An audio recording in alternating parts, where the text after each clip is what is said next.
Hello, RC fans. Welcome to the OAG RC. I'm Craig. Thank you very much for stopping by my channel today. It's an unboxing. It's a Tamiya Manta Ray. I have wanted to get one of these on the channel pretty much since I got back into RC, but unfortunately I was a bit late back when I started back in 2020, and the re-rees from 2018 have pretty much dried up. And I couldn't get hold of one of these. I was a bit disappointed because back when I was a lad, this was probably one of the RCs that I had my eye on at one point. I love the look of the Manta Ray. I thought it looked really cool. I know it's a bit of a Marmite car. Some people like it, some people don't. Personally, I think it looks great. And I'm now really pleased that they brought it back in 2024 and we've been able to buy one again because I'm looking forward to getting stuck into it. Now, I bought this from a well-known online retailer that sounds like a river. And it's turned up with sellotape slapped all down the side of it. And I haven't opened this up yet. But you know when you get a bit of a feeling in the pit of your stomach that this might not be all it's cracked up to be? Right, let's get into it and take a look at what we've got inside.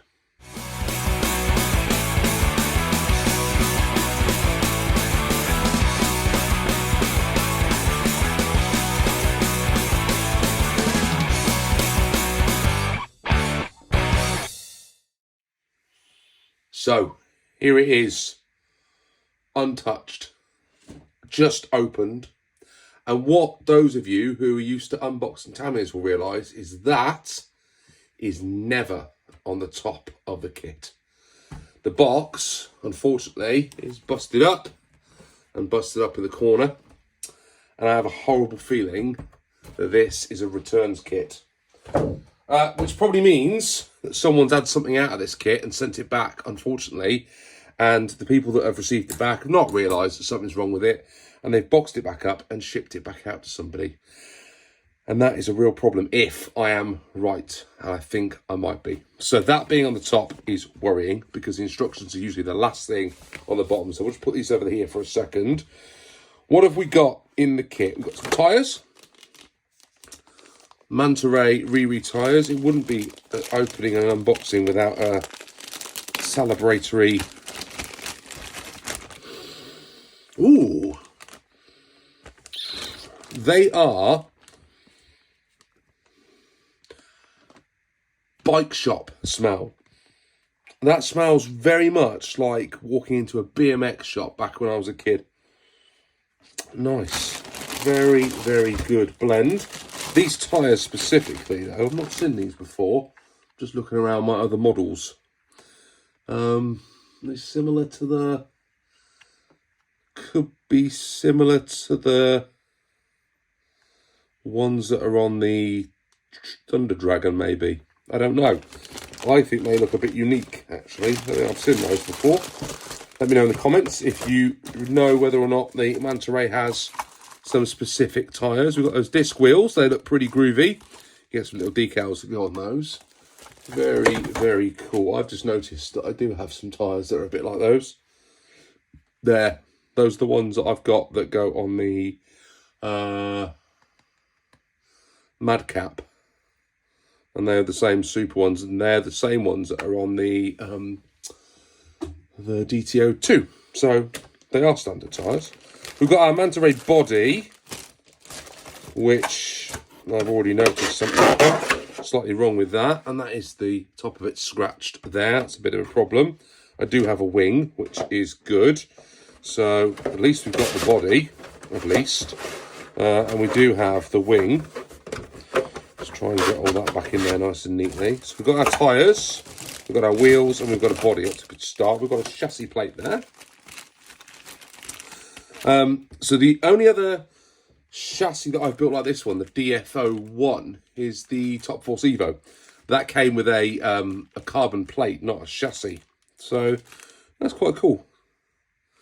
Very good. So we've got some gearbox parts there, uprights, motor mounts, gear covers. That all looks in order. We've got another gearbox part there, some of the same again. Those will be the rear. We've got servo savers, we've got the uprights there, that all looks in order. We've got an ESC, that's good. Never have too many of those. Chassis plates and holders. We've got a bumper. We've got the wing mount there as well. That all looks good. And there we've got, I would say, front and rear arms. Yeah, those two-piece arms that you build up. Less weight, which is great. And steering columns. And we've got some bits and pieces in there for wibbly wobbly. There's no decals. That is what someone's had out of here. They've opened this up. They've nabbed the decals out and they've sent it back to the company that sounds like a river from South America. Well, I never. So guess who I'm getting on the phone to very shortly. Look, this is open. So the seal's been cut on the box there. That's open. Let's see if we've got all the parts in here. Part bag A, which is drive shafts, gears, counter gears, bushings, motor plates, etc., etc. Bag B, which has oil for the oil-filled shocks, some more drive shafts, some drive cups, some springs for the shocks, a couple more gears. Looks like we're building another diff up in there. And bag C. What's that? What's in bag C? Some more screws, wheel nuts. So there's only 3 bags, which is good. They are all present and correct. More uprights, which is good. Oil-filled shocks, which is great. A motor. And all the various gears for the gearbox and the diffs, of which there is 2. And a central drive shaft coat hanger for the 4-wheel drive. Do you know what? That all seems to be in order. So the only thing that's missing is the decals, which is really frustrating, isn't it? If you were receiving this as a gift and it's been put to one side, someone's bought it from Amazon in good faith, put it to one side, they presented it to you on your happy day, you've ripped into it, you've opened it up, and then realise it's got no decals, you're going to be pretty miffed. I'm going to go off and have a Google in a minute and find out how easy it is for me to get some decals for this, and then we'll contact the retailer and find out what they might do for me. I will also, in a minute, just check all of the parts in the part list and make sure that everything is present and correct. But it looks, there's only 3 bags. And just flicking through, see the manual's been read as well, look. See the manual's all torn and ripped. This has definitely been put to one side and someone has not built this but nabbed the decals.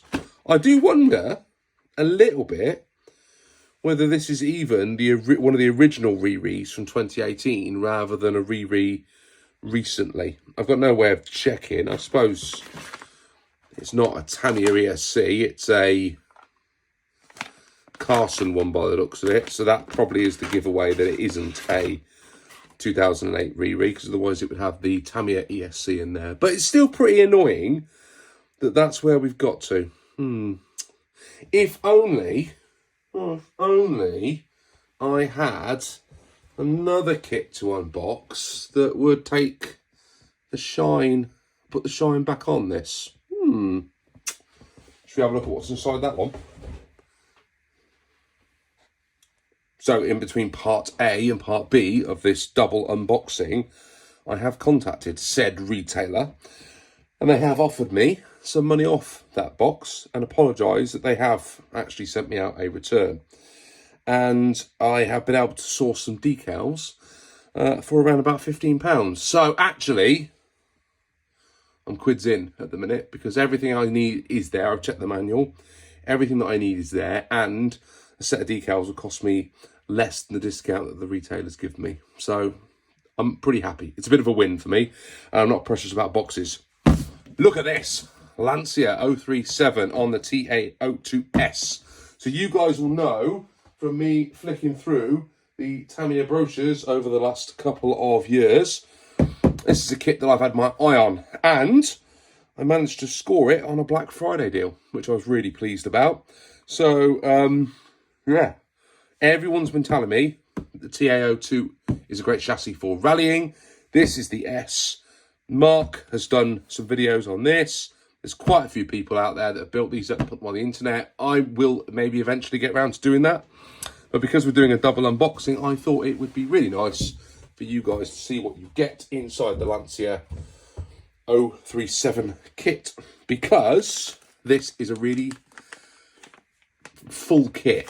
And I'll show you for why in a minute. So I got an ESC with this one, which is great. And what you'll already see on the top of this is you get one of the rally cockpits included in this. Now, they're about £20 to buy a rally cockpit. So if you take that off the price, I paid £165 for this kit. If you take that out, because that is a bit of a bonus, you're down to £145 for this kit, which is an absolute bargain. So if I wanted to move that on, I could do. We've got some foams for the wheels. Now, I am a bit concerned that these don't look like they're rally blocks at all. They look like they've got a bit of tread to them, but they're definitely not rally blocks. Hang on a minute. Ooh, now that is not BMX shop. That is definitely automotive. Yeah, it's definitely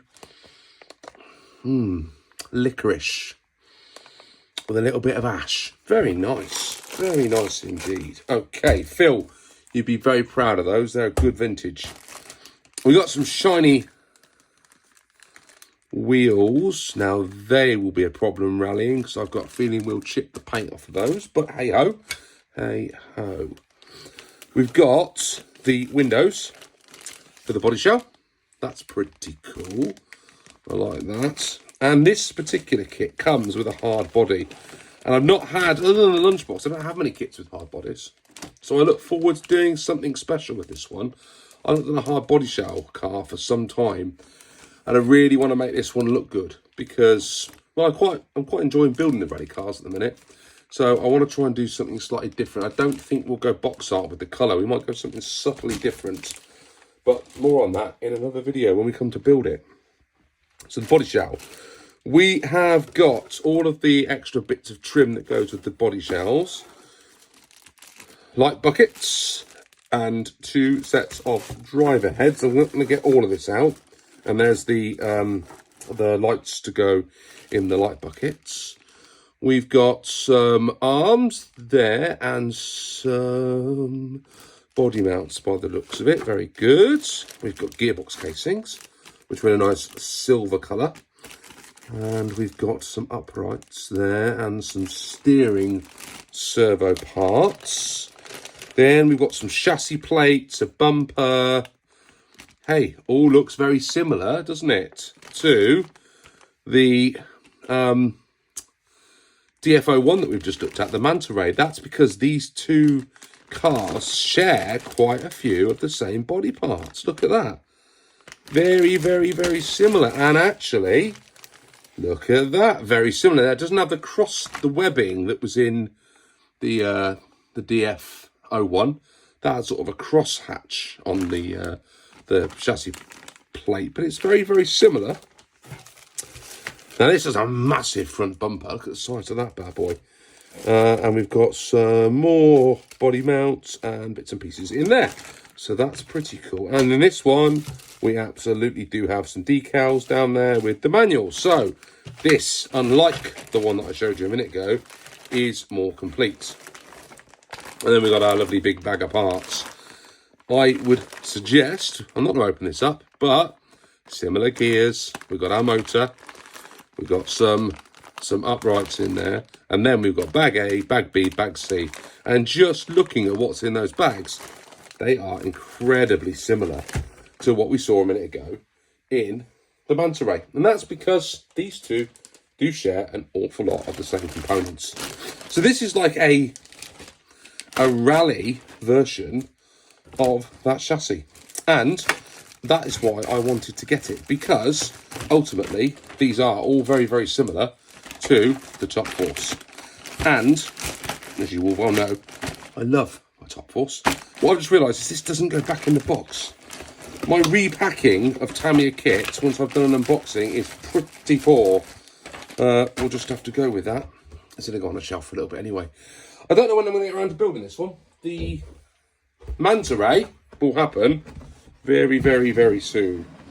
This particular one might be a little bit longer. And the reason being is I do have some other rally cars to get ready for the season. We're currently in the process of putting this back together.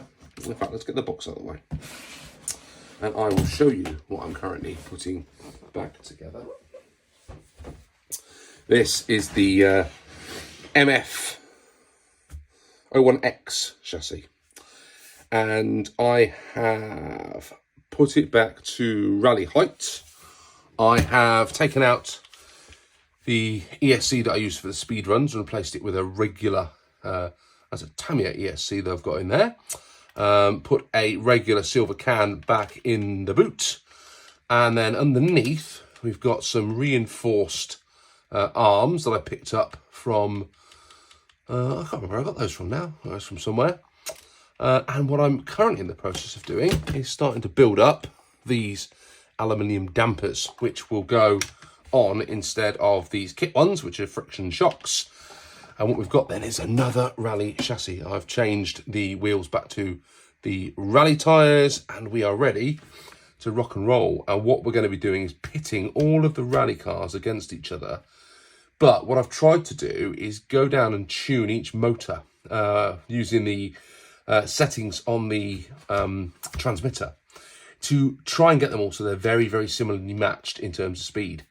And the idea is that the cars will be able to compete against each other on a like-for-like basis speed-wise, and we'll see which chassis truly rallies the best, or at least that's the plan. So we've got that one, we've got the XV01, TTO2, which we've got as a rally, and we've got an M05 to go up against this one. So we are cooking. We've got some good plans in place for rally content that I'm going to try and get out and do over the winter and the spring when I run these cars and get them really dirty and really messy, because ultimately that's what rally cars do, isn't it? Right, that's me. God, that was a bit of a waffly video. I do apologise. I hope you all enjoyed it. Winter is coming, which means it's time to start building some RCs. My plan is to do that Manta Ray, but also I am going to be doing something fun with a Raider. More on that in another video soon. Thank you very much for watching the channel today. I'm Craig again, and thank you for watching the OAG RC. Bye for now.